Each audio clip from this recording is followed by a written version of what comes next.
कि बाटे बगसर सहरिया सुघर कतना। हर सुघर कतना हो सुघर कतना, बाटे बगसर सहरिया सुघर कतना। अरे गंगा जी के तीर बसल तीर्थ महान बनल, गंगा जी के तीर बसल तीर्थ महान बनल। मंदिर महल मूर्ति बाटे अनेक भरल। अरे ऋषि मुनि ध्यान धरे कर वंदना, बाटे बगसर सहरिया सुघर कतना। जय श्री राम जी की। देखिए 1973 ईस्वी में हम बीपीएससी कंप्लीट कैली। एक बाद राजस्व सेवा में रही हम। 2008 में जब रिटायर कली है, एक बाद हम बक्सरे रहतनी। तो हम सर्विस में रहते हुए भी इतना हमारा बचपन से रुचि रहे धार्मिकता में और रामचरितमानस के प्रति कि रामायण याद भी कैली और रामायण के रचना भी हनुमान जी के कृपा से हो गई। तो रामायण में से हम रवा के एक आध छंद सुनावतनी।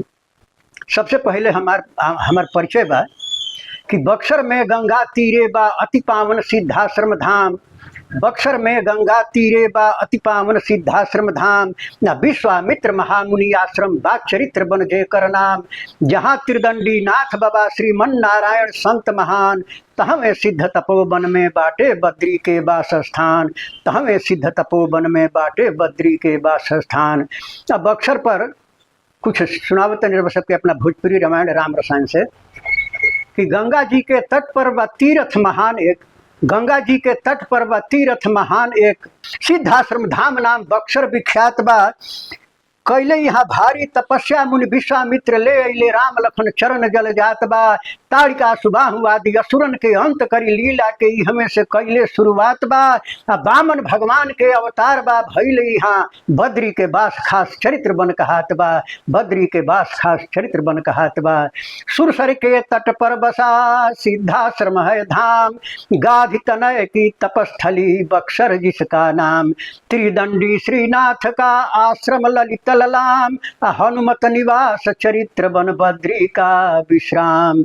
बक्सर पर कुछ रामायण से पुराण से अध्ययन करके एक छंद में मैंने एक गीत में हम प्रस्तुत कर रहा बनी रह सबके अपना रामायण से कि बाटे बगसर सहरिया सुघर कतना।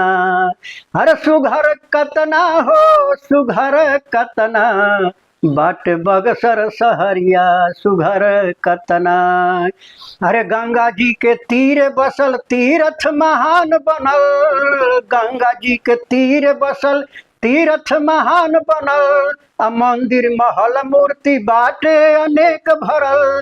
हर ऋषि मुनि ध्यान धरे कर वंदना, बाटे बगसर सहरिया सुघर कतना। बाटे बगसर सहरिया सुघर कतना। अरे नौलखनाथ जी के मंदिर बेजोड़ बा। नौलखनाथ जी के मंदिर बेजोड़ बा। विश्वामित्र आश्रम के चारों ओर शोर बा। अरे राम रेखा घाट लेखा घाट सभना, बाटे बगसर सहरिया सुघर कतना। बाटे बगसर सहरिया सुघर कतना। हर सतयुग में रहे कहावत सिद्धाश्रम। सतयुग में रहे कहावत सिद्धाश्रम। द्वापर में उहे भैल बामनाश्रम। द्वापर में उहे भैल बामनाश्रम। आर द्वापर में वेद गर्भा के हम महिमा, बाटे बगसर सहरिया सुघर कतना। बाटे बगसर सहरिया सुघर कतना। अरे कलयुग में व्याघ्र सर से भइल बा बगसर। कलयुग में व्याघ्र सर से भइल बा बगसर। महिमा अपार जेके जानत बा सब नर। अरे विश्वामित्र मुनि कैले यहाँ यज्ञ रचना, बाटे बगसर सहरिया सुघर कतना। बाटे बगसर सहरिया सुघर कतना। अरे मांग के ले अइले मुनि लखन संग राम के, मांग के ले अइले मुनि लखन संग राम के, आय असुरन के मारी प्रभु भेजले सुरधाम के, असुरन के मारी प्रभु भेजले सुरधाम के। अरे ऋषि मुनि सनाथ भइले पूरल कामना, बाट बगसर सहरिया सुघर कतना, बाट बगसर सहरिया सुघर कतना। अरे बगसर से चल के अहिल्या उधर ले, बगसर से चल के अहिल्या उधर ले, गंगा नहाई के जनकपुर पधर ले, गंगा नहाई के जनकपुर पधर ले। अरे धनुहा तुर मिथिला के भैले पहुना, बाट बगसर सहरिया सुघर कतना। अरे धनुहा तुर मिथिला के भैले पहुना, बाट बगसर सहरिया सुघर कतना। अरे बद्री के भाग भैले बगसर के बासी, बद्री के भाग भैले बगसर के बासी, आ धन धर्म धाम में जैसे हो काशी। अरे स्वर्गो न करी है जे कर तुलना, बाट बगसर सहरिया सुघर कतना, बाट बगसर सहरिया सुघर कतना।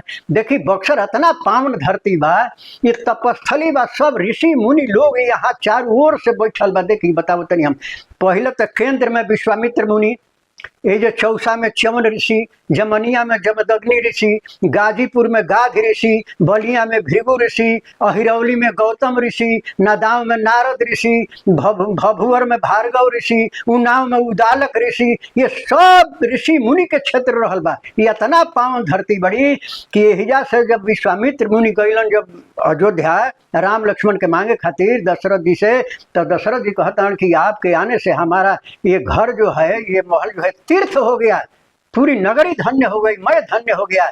इतना पावन जगह है। यहाँ से जब गए हैं भगवान मिथिला में, तो वहाँ मिथिलानियाँ हास्य विनोद कर रही हैं। तो भगवान में तो लक्ष्मण जी ने कहा भगवान मिथिलानियों से कि देखिए भगवान इतने पुरुषार्थी हैं, इतने इनके हाथ में बल है कि इन्होंने जो है सो धनुष को तोड़ दिया, और रास्ते में आते समय अहिल्या का उद्धार भी कर। तो उन्होंने कहा कि इसके पहले भी कोई किए थे। अरे वो तो बक्सर की धरती, पावन धरती का प्रभाव है कि वहाँ की धूल जब इनके चरण में लगी तो उसी धूल से अहिल्या का इन्होंने उद्धार किया, और वही पराक्रम बक्सर के पावन धरती के चलते यहाँ आकर के उन्होंने धनुष तोड़ दिया है।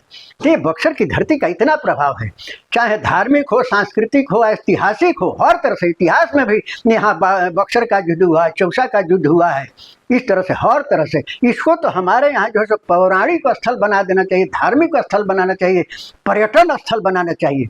ये गंगा नदी के तीर पर पतित पावनी गंगा मैया के तट पर अवस्थित विश्वामित्र मुनि की तपोभूमि, भगवान राम की चरित्र भूमि और शिक्षा भूमि तथा वामन भगवान की जन्मभूमि के रूप में विख्यात है।